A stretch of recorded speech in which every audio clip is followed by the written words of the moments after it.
Jag är inte rädd för monster, för de skrämmer inte mig. Fall de försöker några konster får de lov att akta sig. Jag är inte rädd för kottar, för de säger aldrig något. Fast jag är blyg för äppelskrottar och får hicka utav knott. Jag är faktiskt rädd för russin, är det konstigt att förstå. Jag har träffat flera dussin och de var så dumma så. De är små och de är fula och de gnäller nästan jämt som en skrynklig liten kula. Det är klart att man blir skrämd.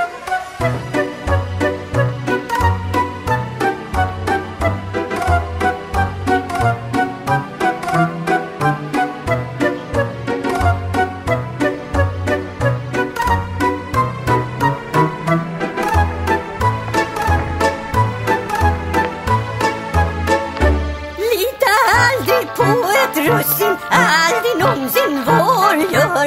Och försök inte vara buffig, för det har du inget för. Låt dem hålla på och gnälla, de vill bara bita dig. Att de låtsas de är snälla, fast de lurar inte mig.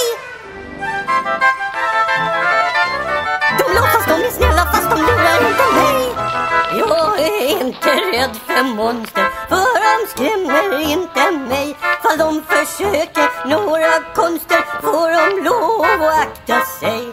Jag är inte rädd för kottar, för de säger aldrig något. Fast jag är blyg för äppelskrottar och får hicka utav knott. Jag är faktiskt rädd för russin, är det konstigt att förstå. Jag har träffat flera dussin och de var så dumma så. De är små och de är fula och de gnäller nästan jämt som en skrynklig liten kula. Det är klart att man blir skrämd.